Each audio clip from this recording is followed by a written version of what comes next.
The Volvo C30 is kind of like that friend of yours who has great taste, a great career, but is an idiot about tech. Let's check the 2012 Volvo C30 R-Type Polestar Edition and check the tech.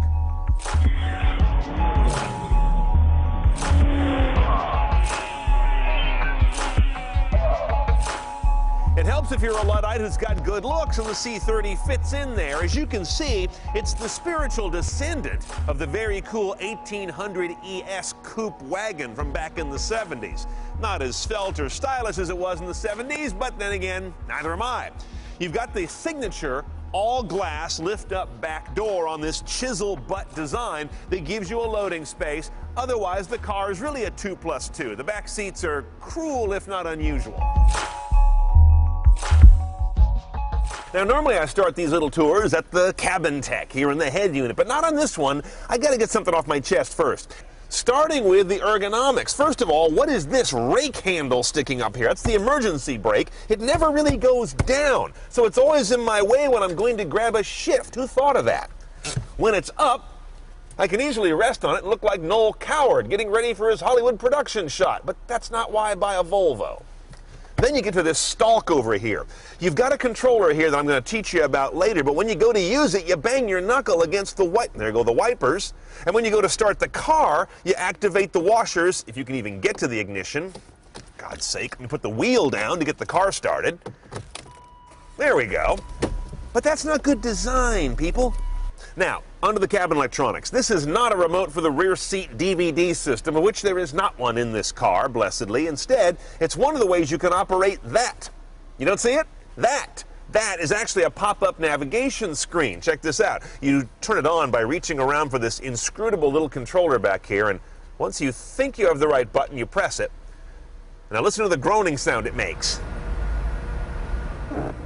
It's going to give you navigation, traffic, and that's about it. Nothing else happens on that display. You control it with either this little stick and two buttons here, or you can also operate it using this thing, which is fine because there's no other controller on the dash, so your passenger who wants to operate that, and by the way, this car does not lock out entry while you're driving. Which brings us to the other screen, which dates back to the 80s. That's this sort of greenish gray monochrome LCD. It's not a pretty thing to look at, nor is it a very effective thing. Here are your audio choices. A single slot CD right up there. You've got satellite radio. That's optional on this car, by the way. AM, FM, of course. HD radio's in here. My aux jack is in the glove box, along with a USB I can use for a stick or an iPod.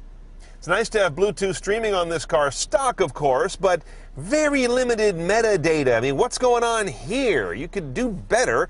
And my final concern is this doesn't look like this. Volvo does this nice blue, finely rendered gauge design, and this is a different color, a different typeface, a different everything. It just looks like it came out of another car, and that looks like it came out of a third car.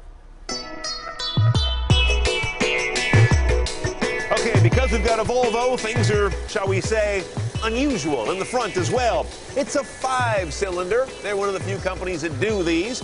Inline 5, sitting sideways, driving the front wheels. There's no all-wheel drive on this guy, but it is a turbo in all trims.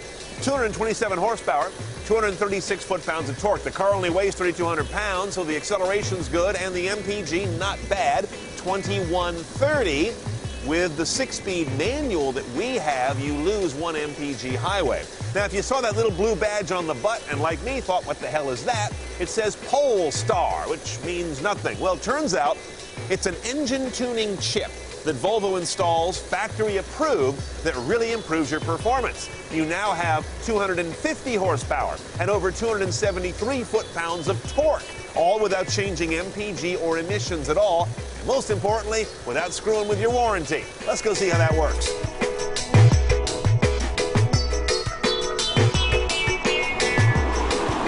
First thing I noticed getting in this car is that it's very smooth. That damn handbrake is in my way. That 1-2 shift is annoying. Anyway, I'll get over it. But the first thing you're going to pick up on once you get out on the road is how much power this car has.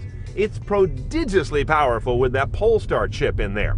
That isn't the same as being exceptionally responsive. The power is kind of in a 2-position throttle mode, either a little power or a lot of power. I don't find much in the middle, and I hate that. The engine's real smooth. The whole car is actually very smooth. No matter where you put it on the RPM, the engine never sounds like it's angry or growling, just determined.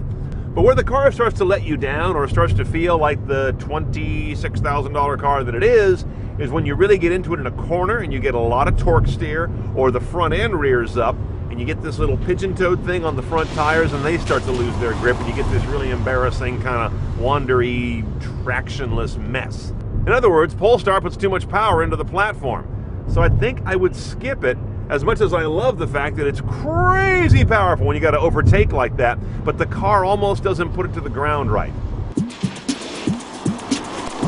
Okay, a C30 is about a $26,000 proposition delivered, but you got a long way to go after that. $2,500 for the R-Type kit, the body kit, the wheels, the sports suspension. You want that. $1,300 for an automatic transmission. You may or may not want that. Another $1,300 for the Polestar package. I think I would skip it. It's impressive, but not something I want to live with every day. Finally, $4,400 for the Platinum trim level. That you kind of want. It has that dopey nav system you don't care about, but it's got premium audio, the glass moonroof, the power and heated seats. I think you mostly want it more than you don't.